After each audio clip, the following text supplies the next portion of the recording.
স্মৃতি cartoon house. আজকের গল্পটি আমাদের পাঠিয়েছে দুর্গাপুর থেকে সুস্মিতা দেবনাথ। স্মৃতি কার্টুন হাউস টিমের পক্ষ থেকে সুস্মিতাকে জানাই অসংখ্য ধন্যবাদ। প্রয়োজনে গল্পে কিছু ছোট পরিবর্তন করতে হয়েছে, তার জন্য আমরা ক্ষমা প্রার্থী।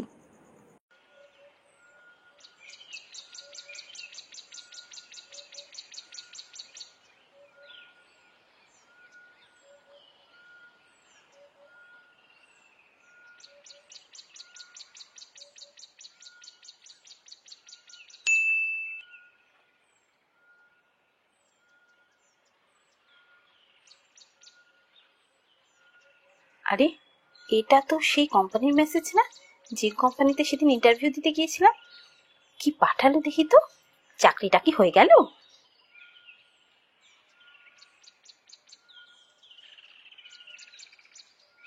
মা, ও মা, শোনো, একবার ঘরে এসো না।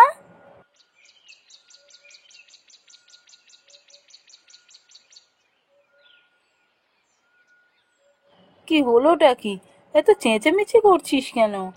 একটা না দারুণ খুশির খবর আছে। হেয়ারি না করে যা বলা তাড়াতাড়ি বল, আমার অনেক কাজ পড়ে আছে। মা জানো তো, আমি এই সেদিন যে ইন্টারভিউটা দিয়ে এলাম, চাকরিটা হয়ে গেছে। আমি চাকরি পেয়ে গেছি, এই সোমবারেই জয়েনিং। বাহ, এ তো খুবই খুশির খবর। দাঁড়া, আমি তোর বাবাকে খবরটা দিয়ে আসি।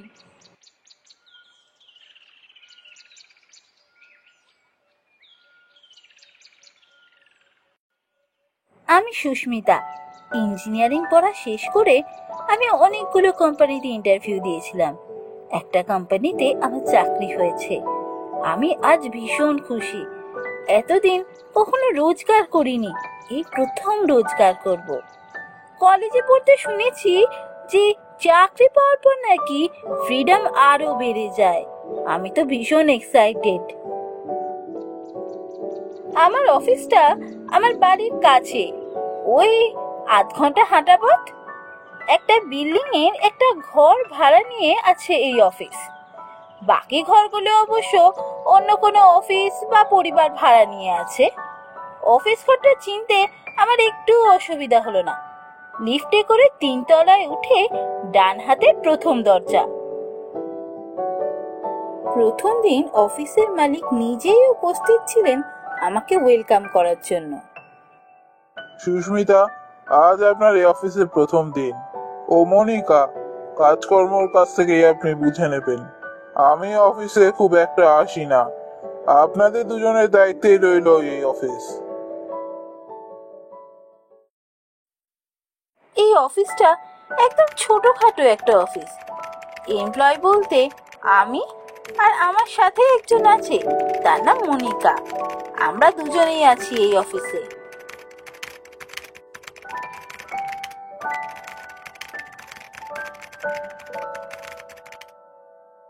অফিসের প্রথম দিনটা আমার বেশ ভালো কাটলো। আর একজন যে ছিল মনিকা, ওর সাথে খুব একটা কথা হয়নি, শুধু কাজের জন্যই কয়েকবার কথা হয়েছে। তবে আমার বেশ ভালো লেগেছে আজকের দিনটা। অফিসটা কাছে হওয়াতে আমি হেঁটেই যাতায়াত করি।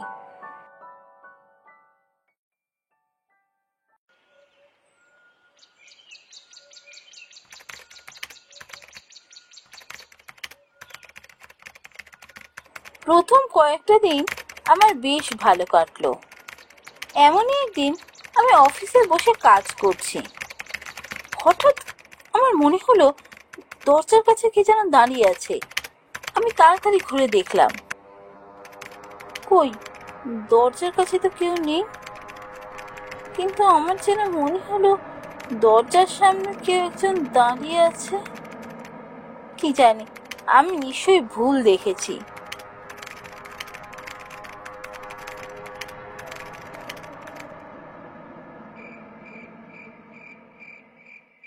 এরপর সেদিন আর তেমন কিছু আমি অনুভব করিনি। মনিকা বা বাড়িতেও কাউকে তাই কিছুই বলিনি। ভূতে আমি বিশ্বাস করি না, তাই এরকম কোনো অলৌকিক ঘটনা হবে বলেও মনে হয় না। ওটা আমার মনের ভুলই ছিল।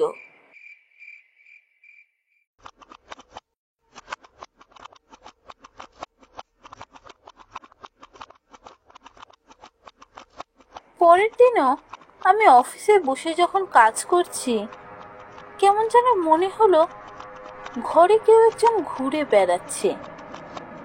এই ঘরে আমি আর মনিকা ছাড়াও কেউ একজন আছে, আমি ফিল করছি, কিন্তু দেখতে পাচ্ছি না। আচ্ছা, একবার মনিকাকে কি কিছু বলবো? না না, তারপর আবার কি ভাববে, আমাকে নিয়ে হাসাহাসি করবে। দরকার নেই, এইসব কিছু নয়, আমার মনের ভুল।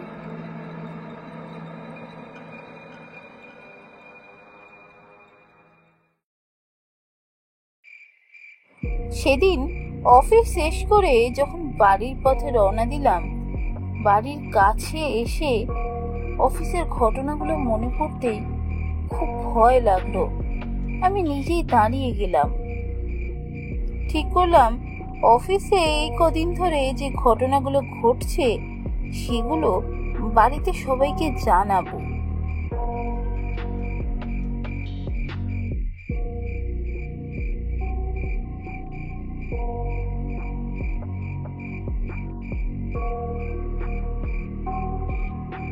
ঘরে গিয়ে বেশ খানিক্ষণ দোনোমনো করে মাকে ডেকেই ফেললাম। মা, ও মা, একবার ঘরে এসো না।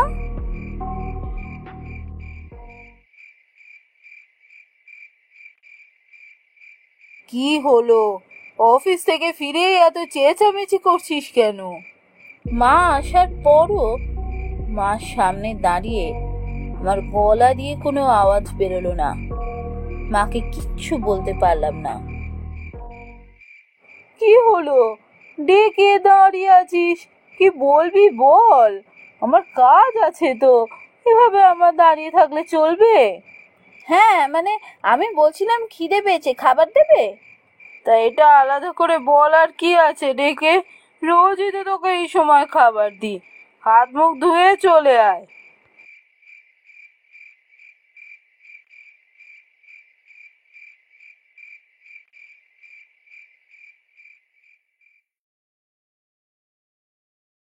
এইভাবে একটা মাস কেটে গেল।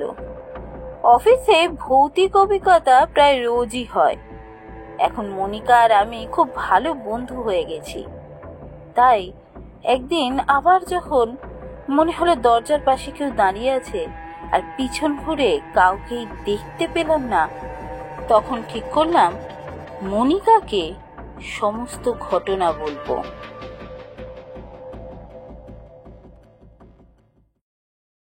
মনিকা, ব্যস্ত আছিস? ওই একটু আর কি। কেন, কিছু বলবি? আজকে টিফিনে কি করছিস রে? টিফিনে আবার কি করব? বাড়ি থেকে টিফিন এনেছি, সেটাই খাবো বসে বসে, আর দুজনে গল্প করব, রোজ যা করি। বলছিলাম পাশে একটা ভালো রেস্টুরেন্ট খুলেছে কিছুদিন হলো, চ না আজ একটু ঘুরে আসি। হ্যাঁ হ্যাঁ, আমিও দেখেছি নতুন রেস্টুরেন্ট খুলেছে, তা গেলে মন্দ হয় না। তাই টিফিনে আজ দুজনে মিলে ওই রেস্টুরেন্টেই খেতে যাব। টিফিনে আমরা দুজন সেই রেস্টুরেন্টে খেতে গেলাম। দুপুর দুপুর গিয়েছিলাম বলে রেস্টুরেন্টটা প্রায় ফাঁকাই ছিল। প্রথমে ওয়েটারকে দুটো কম্বোর অর্ডার দিয়ে আমি আর মনিকা গল্প করতে বসলাম।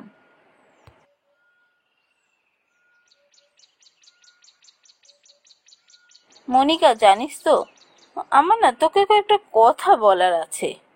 বল না, তুই আবার কবে থেকে এভাবে পারমিশন নিয়ে কথা বলা শুরু করলি? আরে তা নয়, কথাগুলো এমনই অদ্ভুত, তাই বলছিলাম আর কি। কি ব্যাপার বলতো, তোর কথা কিছু বুঝতে পারলাম না আমি। তখন মনিকাকে আমার সমস্ত এক্সপিরিয়েন্সের কথা বললাম। কি বলছিস, তুইও এটা ফিল করেছিস? আমিও তো ফিল করি, কিন্তু তোকে কোনোদিনও বলতে পারিনি। যদি তুই বিশ্বাস না করিস আমার কথা, সেই ভয়তে। এটা আমি যেদিন থেকে অফিসে এসেছি সেই দিন থেকেই লক্ষ্য করছি। আর তাই তো আগের জন রিজাইন করার পর আমি ছুটিই নিয়ে নিয়েছিলাম। তাহলে এখন উপায় কি? দেখ, বসকে এই ব্যাপারে কিছু বলা যাবে না, কারণ বসকে বললে বস ভাববে আমরা দুজন বানিয়ে বানিয়ে গল্প বলছি। হ্যাঁ, বসকে বলা যাবে না। আমিও তো তাই বসকে কিছু জানাতে পারিনি, কিন্তু কি করবে এবার? দেখ, যে থেকে থাকুক, এতদিন ধরে সে যখন আমাদের কোনো ক্ষতি করেনি, আমার মনে হয় না এখন আর কোনো ক্ষতি করবে। তবে আমাদের দুজনকে সবসময় একসাথে থাকতে হবে। আমরা একসাথে ছাড়া অফিসে থাকবো না, বুঝলি তো? ঠিক আছে, তাই হোক। আর তো কোনো উপায়ও দেখছি না।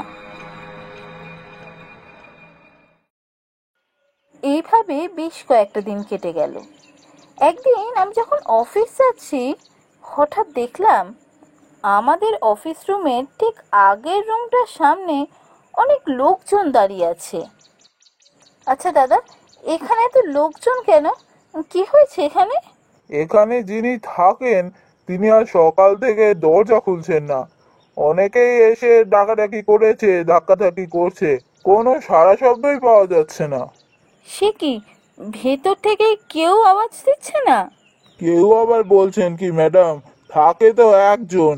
একজন? এখানে একটা পরিবার ভাড়া থাকতো না? ও, সে তো গত মাসে চলে গেছে।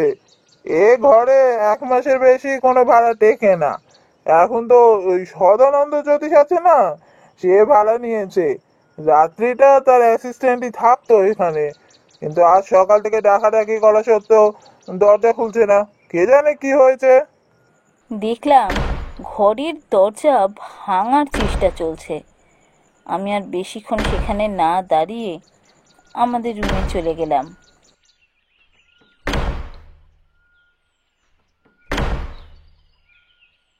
ওখানে বেশিক্ষণ না দাঁড়িয়ে আমি আমার রুমে চলে আসি। পরে জানতে পারলাম ওখানে যে জ্যোতিষের ওই অ্যাসিস্ট্যান্ট রাতের বেলা থাকতো, সে মারা গেছে। ঘটনাটা শুনে আমি আর মনিকা দুজনেই বেশ ভয় পেলাম, কিন্তু তবুও বসের কাছে কোনো কথা বললাম না।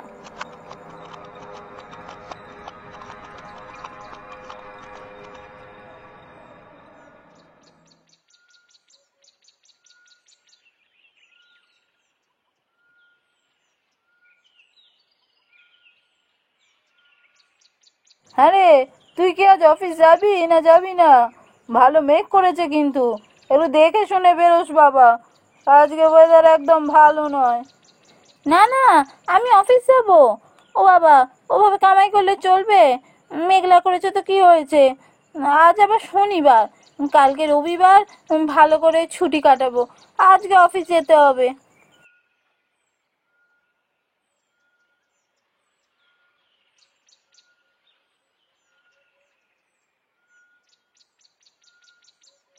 আকাশের অবস্থা ভালো না হয় আমারও অফিস যেতে যে খুব ভালো লাগছিল তা নয়, কিন্তু ছুটি নেওয়াও ঠিক হবে না, তাই চলেই গেলাম অফিস। কিন্তু ঘরে ঢুকেই আমার বুকের ভিতরটা যেন কেমন ছ্যাঁত করে উঠল। ঘরে ঢুকে দেখি মনিকার সিটটা ফাঁকা পড়ে আছে। এ কি, মনিকা কি আজ আসবে না? সাধারণত ও তো আমার আগেই চলে আসে, আজ এখনো আসেনি। মনের মধ্যে এক রাশ ভয় এসে জমা হলো। তাহলে আজ কি অফিসে আমায় একা থাকতে হবে? তার পর মুহূর্তেই মনকে সান্ত্বনা দিলাম, না না, ও তো অনেকটা দূর থেকে আসে, তাই হয়তো কোনো কারণে দেরি হচ্ছে। ঠিকই আসবে, না আসলে নিশ্চয়ই আমায় জানিয়ে দিত। আমি আর বেশি কথা না ভেবে তাড়াতাড়ি গিয়ে কাজে বসে পড়লাম। ঠিক তখনই আমার ফোনটা বেজে উঠল। কিরে সুস্মিতা, তুই কি অফিস পৌঁছে গেছিস? হ্যাঁ, এই তো ঢুকলাম। তুই কোথায়? তুই এখনো এলি না যে? আমি আজ যেতে পারবো না, সকাল থেকে আমার খুব জ্বর। আমি তোকে কতবার ফোনে ট্রাই করলাম, তোর ফোনটা নট রিচেবল আসছিল কেন? এতক্ষণ পর ফোনে পেলাম তোকে। এখন কি হবে? তুই অফিসে চলে হ্যাঁ, এখন তো আমি বেরিয়েও যেতে পারবো না। বেরিয়ে গেলে বসকে কি উত্তর দেবো? থাকতে তো আমাকে হবেই। তুই যখন অফিসে চলেই গেছিস, এখন আর বেরোস না।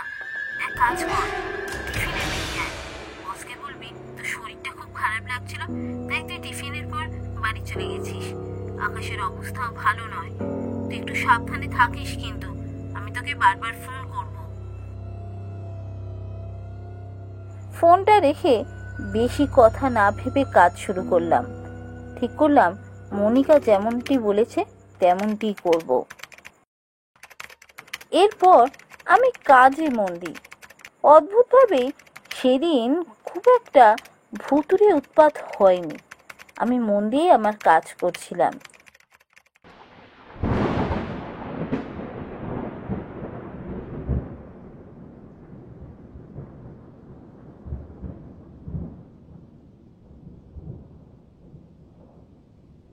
কাজ করতে করতে হঠাৎ কখন যে ঘুমিয়ে পড়েছি আমি জানতেই পারিনি।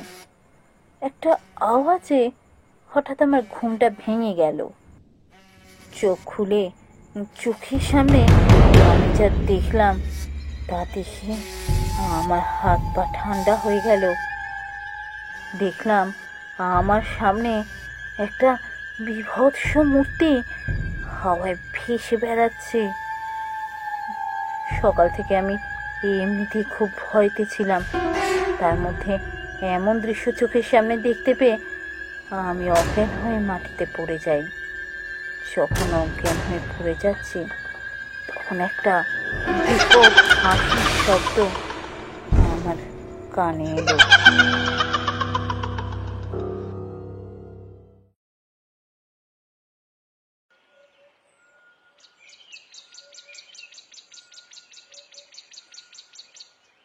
যখন চোখ খুলে তাকালাম দেখলাম আমি বাড়িতে আমার বিছানায় শুয়ে আছি।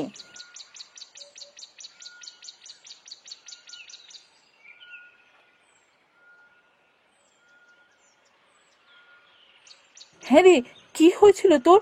অজ্ঞান হয়ে গেছিলি কি করে? হ্যাঁ, তোকে আসতে না দেখে আমরা তো খুব ভয় পেয়ে গিয়েছিলাম। তারপর তোর বস অফিসে গিয়ে দেখে তুই ওখানে অজ্ঞান হয়ে পড়ে আছিস। কি ব্যাপার বলুন তো, আপনি হঠাৎ এভাবে অজ্ঞান হয়ে গিয়েছিলেন কি করে? আপনি কি কিছু দেখে ভয় পেয়েছিলেন? এরপর আমি সবাইকে সমস্ত ঘটনা খুলে বলি। ও, ঘটনাটা তাহলে সত্যি? আমার কানে কিছু কিছু কথা এসেছিল ঠিকই, তবে আমি গুরুত্ব দিইনি, বিশ্বাস হয়নি। আজকের দিনে দাঁড়িয়ে কি এসব কথা বিশ্বাস করা যায়? তবে আপনারাও কিন্তু ঠিক কাজ করেননি, আমাকে জানাতে পারতেন। আমাকে জানানোটা আপনাদের উচিত ছিল। অফিসটা এবার ওখান থেকে সরিয়ে নিতে হবে দেখছি। আপনি কিছুদিন রেস্টে থাকুন, আপনার শরীরের অবস্থা একদমই ভালো নয়।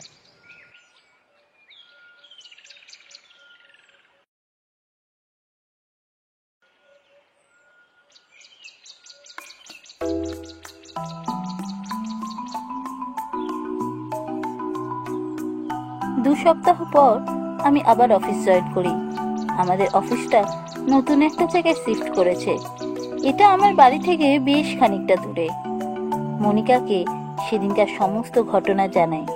মনিকা বলল, আমাদের পাশের ঘরে একজনকে খুব নির্মমভাবে হত্যা করা হয়। তার আত্মার এখনো শান্তি পায়নি, সেই ওখানে ওইভাবে ঘুরে বেড়ায়। যাই হোক, নতুন জায়গাটা খুব সুন্দর। এখানে আর কোনো উপদ্রব নেই, আমরা নিশ্চিন্তে কাজ করতে পারি।